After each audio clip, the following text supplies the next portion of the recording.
Hi, I'm Linda from paperboutiquewithlinda.com, and today I'm going to show you how to do a smooth score line and cut in one step using the latest software from Silhouette.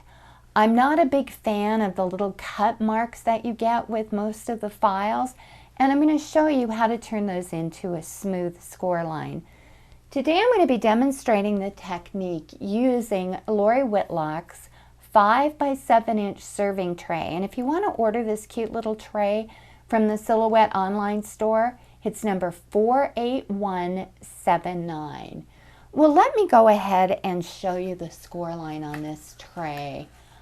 I deliberately used a white core paper so that you could see, and as you can see here, there are no cut marks at all. I'm going to go ahead and flip it on this side so you can see as well. And that's the technique I will be showing you on the computer in just a minute. A couple of things I want to mention though first is you're going to be setting the blade depth to match your paper. Now the paper that you see here is a little bit thicker paper, so I'm going to set the blade depth to 4. But what I wanted to show you is some of the other trays that I cut using cardstock from Walmart. For all of these trays, I cut them with a speed of 3 and I use my blade of 3. This paper is a little bit thinner than the other cardstock, so instead of a 4, I set this to a blade of 3. Now this is what happens when you set the score line to a blade thickness, or not a blade thickness, but a thickness of 4. And I think that when I'm zooming in, you can still see a few of the cut marks, but they do not go through the paper at all. And when I turn it over and we look at the edge of it, you can see that that is a great score line. And this one is set on a thickness of 4, and this will all make a little bit more sense when we move to the computer. Now I want to compare that to this one. I set the score line to a thickness of 3, and I don't know if you can tell, but you can barely see any of the score line on the inside. And what you want to do is try to make the score line, go towards the inside. And once again, it's just very, very smooth on the edge. Now, this particular box is done with a thickness of 2, and it's a perfect score line, and you can see that you cannot see anything on the inside. Sometimes the problem with doing a thickness of 2 is it's a little hard to see the score line, so you might want to experiment and arrange it from, a thickness of 2 to a thickness of 4.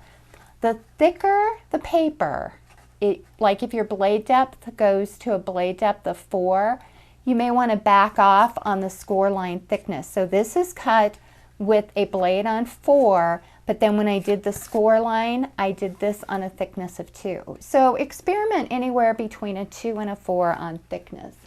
Now let's pause and we'll go to the computer and I'll show you exactly what I mean. I just wanted you to see the finished product before we started the technique. I went ahead and opened the file. Once again, I'm using Lori Whitlock's file number 48179 that I purchased from the Silhouette online store. Today I'm using the Silhouette Studio Designer Edition, and we are using the latest version 3.1.417 for this technique. First of all, I'm going to select the image, right-click and ungroup. On some images, you're going to need to do this more than once. What you'll want to do is make sure that you can go ahead and select these individual score lines because we're going to do something with those. I'm going to select this one, then I'm going to hold down the Shift key, select the second, select the third, and then I'm going to select the fourth so that I have them all selected. Then I'm going to go to the line color window and change those to like a brilliant blue so we can see them. So what's going to happen is I'm going to set the machine in one pass to go ahead and score, instead of deeply cut these lines, to score the blue lines and then to cut the red lines. Let me go ahead and open the cut window. Now when you open the cut window, you typically open it to what is called the standard view. For this technique, we're going to use the advanced view. And as you can see, in the advanced view, you are able to select the cutting, like the paper thickness and everything, by the line color. So in the blue one, we want this to be scored, so we're going to want to select a lighter thickness. What I like to do is go to copy paper because it's probably the closest, and then I'll scroll down and we're going to set it at a speed of 3, but then I want to set it at a thickness of 3. Typically copy paper I think is set at a thickness of 15. Well, I want to set it at 3, and like we talked about earlier, you can experiment here. You can do a 2, a 3, or a 4, depending on what type of paper you're using.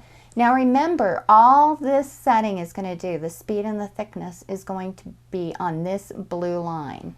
But we want to go ahead and cut this out of cardstock. So we're going to go to the red line, and then instead of copy paper, I'm going to click on cardstock. And because we're wanting this to cut, we're going to set the blade depth for whatever thickness you want it to be. In this case, I'm using like the Walmart paper I showed you earlier, and I'm going to set it to a thickness of 3. And then we of course will, or not a thickness of 3, the blade at 3. We're going to want the speed at 3, and then we're going to want the thickness at 33. So what we've done now is we've selected this to cut, and we've selected this to just kind of do a very light scoring. And really that is all there is to it. If you want to, you can go ahead and set your own user-defined scoring. If you find that you want a thickness on 2 instead of 3 for this line, you can just go ahead and use a user-defined one. Then we're finished, and all we'll do now is send it to Silhouette, and then in one motion it will cut this and then it will score this. Well, I would like to thank you for watching, and please visit my blog paperboutiquewithlinda.com for more projects and ideas. Bye-bye.